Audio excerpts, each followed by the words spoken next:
Hello, good afternoon everybody, and welcome to another Art for All group with St Christopher's Hospice. In non-COVID times, we would normally hold this art group in the Anniversary Centre of St Christopher's Hospice in Sydenham, but until we can all meet up again, we're doing the group online. And this group is a place where you can get some creative prompts, maybe see new art techniques being demonstrated, and hear about what's going on in the art world. And that's something that I'm hoping to do today. So I found a couple of exhibitions, some that are happening in person in galleries, and also some that are also doing events online, so that even if you're not quite comfortable about going to a gallery yet, and we all know that things are changing week by week with quarantine, what we're allowed to do and different lockdowns, there are still ways that you can enjoy art and exhibitions and art galleries, and the very best that London has to offer. So I've got some examples of two different exhibitions that are, one is starting up at the end of this month and the other is running for the entire month of September. So I will share them with you now. Okay, right, I'll make the screen big. So, what's on in London, September 2020? So first of all, the Thames Festival Trust has their event called Totally Thames, and it runs from the 1st to the 30th of September. Here you can see on the South Bank there are some interpretations from around the world working with school children about what different rivers mean to them. So this is out in the open air, so if you are feeling comfortable to go up to the centre of London and to be out in the open in public spaces, you can actually see these in the open air, see the banners that are up there, and also take in stories about rivers next to the River Thames, which is what the festival is all about. So the festival celebrates the River Thames. It has arts events, active adventures, environmental initiatives, heritage and education programmes, and I'll show you a couple of events that are going on. Just 4 events, but there are, I think, more than 50 events scheduled. Some have had to be cancelled due to new social distancing rules, but others are going ahead. So have a look through. I'll also link the website below this YouTube video so that you can check it out for yourselves in your own time, and there'll be more comprehensive information than I might give in this video. So on the river and foreshore, what I've just been talking about is this art exhibition here, Rivers of the World. So teaming up schools and artists from around the world to bring children together, creating art about the rivers they love.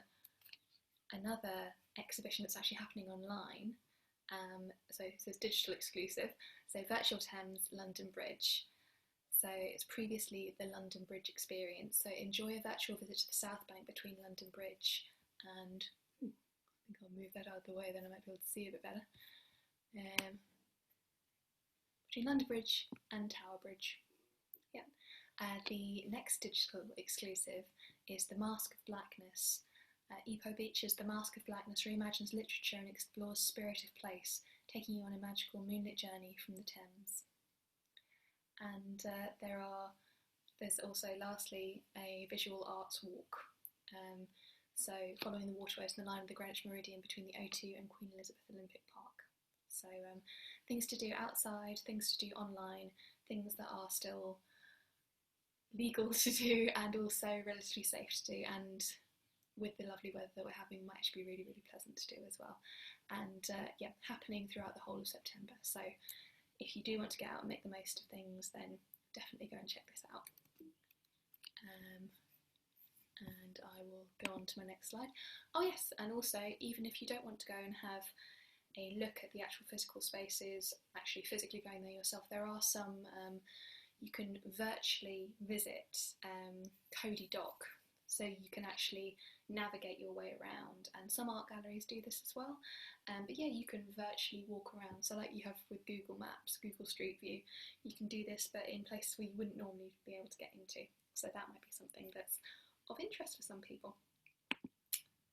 Next, starting at the end of September, and running until May next year, the Imperial War Museums have a season called Refugees, and the title is pretty clear.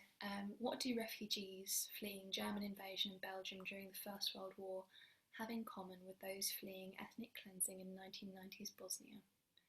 From physical journeys to government barriers, this exhibition proves that regardless of time or place, the impact of conflict endures in radically altering ordinary lives. Unlocking the personal stories of people who've been forced to flee their homes and those who work to support and care for them, Refugees gives us the space to consider our own responses to similar experiences and dilemmas. So yeah, lots of artists have been commissioned to create work specifically for this series of exhibitions and series of events. I will also link this exhibition and event series down below this YouTube video so you can have a look and see for yourselves. It's on in the Imperial War Museum London, and also Imperial War Museum North as well, so 2 sites in the UK. So depending on where you are, you might want to go. I'm not sure if we have any viewers from the north of England, given that we're a South London hospice, but if you happen to be in the north of England and things are opened up for you to go visit, then I'd definitely encourage going to see this exhibition because it sounds really powerful. And they're using some specially created artworks, but also images from the museum's own collection, some of which I'll show you here. So on the left, we have a family and their overloaded car at a refugee centre on the Iraq-Kuwait border during the First Gulf War in 1991. On the right, we have German civilians fleeing the Soviet advance, picking their way across the River Elbe on a partially destroyed railway bridge at Tangermünde, May 1945. On the left, we have Marianne Ledoux clasping a treasured book in the ruins of her house in Normandy, July 1944. On the right, we have refugees being escorted out of Mostar, Bosnia, in June 1992. I think this exhibition is going to be very thought-provoking. I think it's maybe going to make us think about who do we call migrants, who do we call refugees, why do people leave their homes, what might make us leave our homes, especially when we've all been spending so much time at home.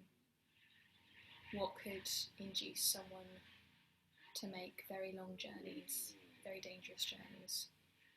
And yeah, what happens to ordinary people in extraordinary circumstances?